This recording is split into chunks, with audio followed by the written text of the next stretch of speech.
जय श्री राम। ओम गणपतये नमः। आज हम बात करेंगे भगवान श्री गणेश और ज्योतिष की जो जितनी भी ज्योतिष विद्याएं हैं उनके बीच में क्या संबंध है, और एक ज्योतिषी के लिए गणपति पूजा की क्या महत्व है, और हर व्यक्ति के लिए एक ज्योतिषी दृष्टिकोण से भगवान श्री गणेश की पूजा का क्या महत्व है, हम इसके बारे में बात करेंगे। ज्योतिष में एक शब्द यूज होता है कारक। हर ग्रह के अपने अपने कारक हैं। तो 9 ग्रह हैं, 9 ग्रहों में से एक ग्रह है केतु। केतु के जो कारक हैं वो इंट्यूशन है, नेचर है और स्पिरिचुअलिटी अध्यात्म है। उसके अलावा अकल्ट्स का कारक है केतु, आपके रूट्स का कारक केतु है, और कट का लिंक का कारक केतु है, और अन्य कई सारे कारक हैं केतु के। तो केतु को अगर हम अकल्ट्स के रूप में देखें तो केतु संपूर्ण अकल्ट्स हैं। जितनी भी ज्योतिष की सारी विधाएं हैं, ज्योतिष हो गया संपूर्ण ज्योतिष, उसके अंदर जितनी भी विधाएं आएंगी सबके सब। और उसके अलावा हम जैसे न्यूमरोलॉजी हो गई और पामिस्ट्री हो गई और वास्तु हो गया, या फिर अन्य कोई भी तंत्र मंत्र से संबंधित जितनी भी गुप्त विद्याएं हैं सबका कारक केतु है। और प्राइमरी कारक केतु ही है, और केतु के अधिष्ठाता देव हैं भगवान श्री गणेश। तो आप समझ सकते हैं कि भगवान श्री गणेश की पूजा एक ज्योतिषी के लिए कितनी महत्वपूर्ण है। अगर आपको ज्योतिष का ज्ञान चाहिए तो भगवान श्री गणेश की पूजा अवश्य करनी चाहिए, क्योंकि ज्योतिष को एक विषय के रूप में पढ़ना, उसका ज्ञान अर्जित करना, ये अलग बातें हैं, और ज्योतिष में एक सफल प्रेडिक्शन देना, दोनों अलग अलग चीज़ें हैं। हम एक विषय के रूप में पढ़ के हम ज्योतिष को सीख तो सकते हैं, लेकिन अगर हम चाहते हैं कि हम सफल प्रेडिक्शन दें तो अर्थात भविष्य कथन जो है तो हम सही तरीके से कर पाएँ, उसके लिए आपके ऊपर देव कृपा होना अत्यंत आवश्यक है, ईश्वरीय कृपा। क्योंकि ज्योतिष एक सामान्य विद्या नहीं है, ये एक परा विद्या अर्थात देव विद्या है।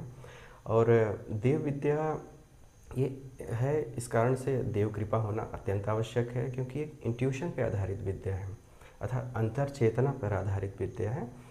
और इसलिए आधुनिक ज्योतिष के पितामह हैं गुरुजी श्री के.एन. राव साहब। उन्होंने अपनी एक बुक में भी लिखा हुआ है कि एक ज्योतिषी को भगवान श्री गणेश और सूर्य की पूजा अवश्य करनी चाहिए।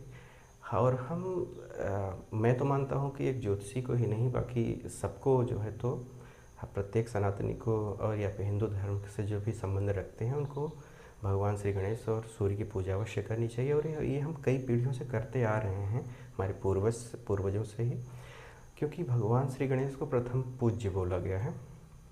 प्रथम पूज्य मतलब हम कोई भी कार्य प्रारंभ करते हैं तो सर्वप्रथम भगवान श्री गणेश की पूजा करते हैं। और अगर हम इसको ज्योतिषी दृष्टि से देखें तो केतु तो हमारे ज्योतिष में जो है तो 27 नक्षत्र बताए गए हैं, नक्षत्र होते हैं। तो उनमें से जो पहला नक्षत्र है वो है अश्विनी, और अश्विनी ग्रह का जो स्वामी ग्रह है वो है केतु। तो यहाँ पे हम देख सकते हैं कि पहला नक्षत्र और उसके स्वामी ग्रह केतु, और स्वामी ग्रह केतु के अधिष्ठाता देव हैं भगवान श्री गणेश। और तो यहाँ पे भी वो प्रथम पूज्य हुए। उसके अलावा भगवान श्री गणेश को हम विघ्नहर्ता बोलते हैं। विघ्नहर्ता मतलब अगर हम कोई कार्य प्रारंभ करने जा रहे हैं, अगर हम चाहते हैं कि उसमें कोई विघ्न ना आए, तो उसके लिए हम भगवान श्री गणेश की पूजा करते हैं। तो अगर हम देखा जाए तो विघ्न डालने का कारक ग्रह जो है वो केतु है, क्योंकि केतु कट का कारक है और ब्लॉकेज का कारक है। तो ज्योतिष में एक टर्म यूज करते हैं हम लोग कि जो बांधेगा वही खोलेगा। तो अगर विघ्न केतु डालता है तो उसको विघ्न हटाने का काम भी केतु ग्रह के माध्यम से ही होता है। तो क्या है कि केतु अगर कट का कारक है, ब्लॉकेज का कारक है, तो लिंक या अनब्लॉकिंग का भी कारक है। तो अगर हम चाहते हैं कि हमारे कार्यों में विघ्न न आए, या फिर हम कोई कार्य प्रारंभ कर रहे हैं तो वो निर्विघ्न रूप से पूरा हो जाए, तो उसके लिए आप केतु को प्रसन्न करिए। और केतु को प्रसन्न करने के लिए सबसे अच्छा माध्यम है भगवान श्री गणेश। आप उनकी कृपा प्राप्त करिए या आप उनकी पूजा करके। बस आज के लिए बस इतना ही। आगे अन्य हम कई सारी वीडियोस में ज्योतिष से संबंधित विषयों पर चर्चा करेंगे। अगर आपको अच्छा लगा तो आप लाइक एंड सब्सक्राइब करिए। जय श्री राम।